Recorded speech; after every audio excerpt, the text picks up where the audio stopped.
Choice number five is nitric oxide. So nitric oxide is a colorless gas and is crucial and has crucial signaling molecules produced naturally by the body to relax blood vessels, increasing blood flow and oxygen delivery to the rest of the body.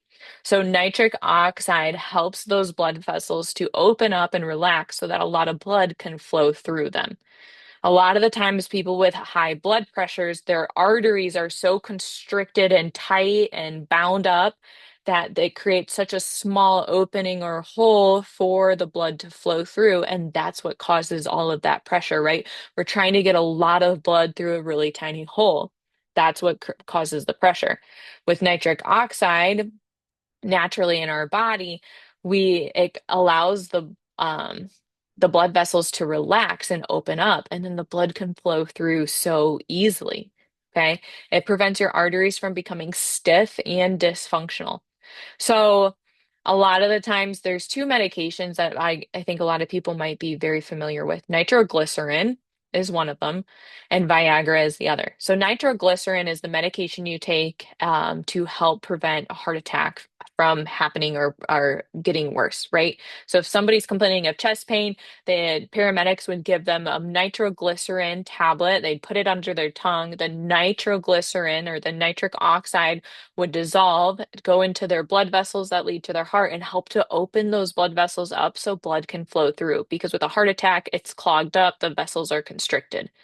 So with the nitric oxide and the nitroglycerin, it helps to open up those blood vessels so blood can get deep into the arteries of the heart so that the heart doesn't have a heart attack.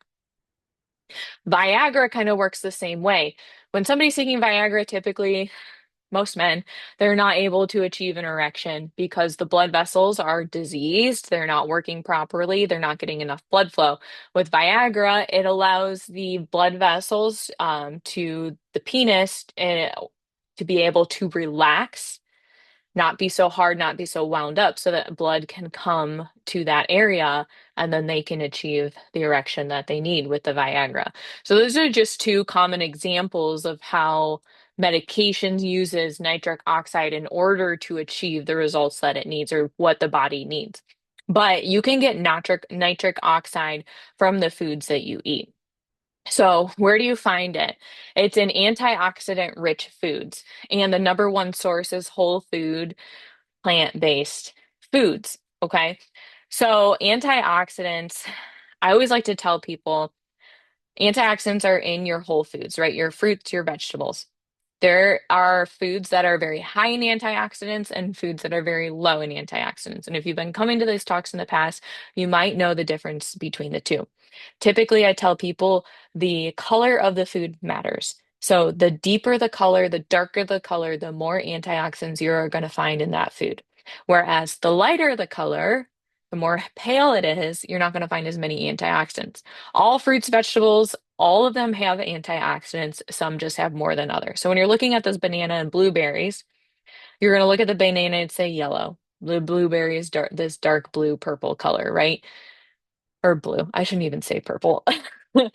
Um, so the blueberries have way more antioxidants than the banana does, right? Even when you open up and peel the banana, it's still this very pale yellow color. But the skin of the blueberries have so much dark color there. That's where you're going to get your antioxidants from the skin of the blueberry. Because when you cut that blueberry in half, it's not that dark, right? It's kind of like I don't know, like a pale yellow or hint of blue because of the skin around it type deal, but it's not this dark blue color. You want that skin of the blueberry. That's where you're going to get your antioxidants. Another example, we have Idaho potatoes, and then we have our sweet potatoes. So the Idaho potato has just kind of like a light brown yellow skin.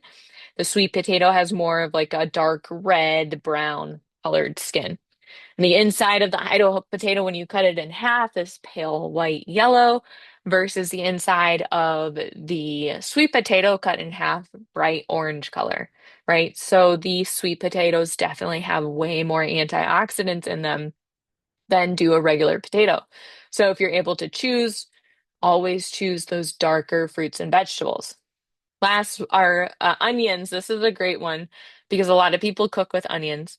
The red onion if you're looking at it, that dark red color versus the yellow onion, very clear yellow, pale color. So these red skin on the red onion is where you're going to get all your antioxidants. So if you can choose to cook with red onions over yellow onions, always do. If you can substitute red onions versus over yellow onions, please do. You're going to get way more antioxidants from those red onions, which are going to help give you more nitric oxide, which is going to help relax your blood vessels, which will then help lower your blood pressure. I know there's a difference between the taste of the two.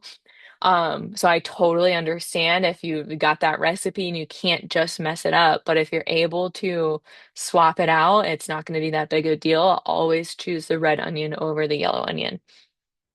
Another option or kind of example, we've got eggplant and apple. So I'm sure everybody's understanding the common denominator here, right? The eggplant, that dark purple color. The apple, more of a red, light yellow, red color. The eggplant has way more antioxidants than the apple. But when you cut the two of them in half, the inside is kind of the same, like a pale yellow, white color. It's the skin of these two that are so important to be eating.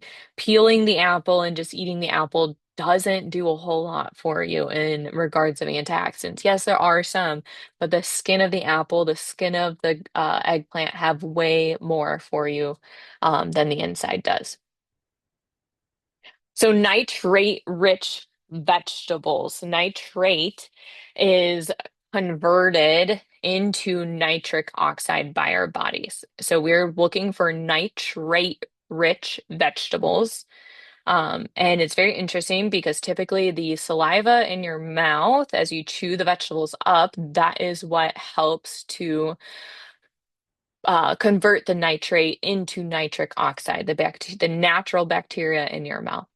Okay, so what are some nitrate-rich vegetables that help you convert the nitrate, or the nitrate is then converted into nitric oxide, which then again helps open up those blood vessels and helps lower your blood pressure. Um, like I said, nitrate is converted into nitric oxide by the body. Number 10 is beets. Okay, you often see like super beets and things like that advertised on television to help lower your blood pressure and support your heart health. Then we have Swiss chard. That's number 9. Number 8 is oak leaf lettuce. Number 7, beet greens. Number 6 is basil. Number 5 is mesclun greens. Number 4, butter leaf lettuce. Number 3, cilantro. Number 2 is rhubarb. And then number 1 is arugula. Okay, so adding those different vegetables those are the top 10 that are going to give you the most nitrate out of all of the vegetables out there. And that nitrate, as you chew up the food, it's going to be converted into nitric oxide, and that is what's going to help lower your blood pressure. So opting for those vegetables is going to be your best bet.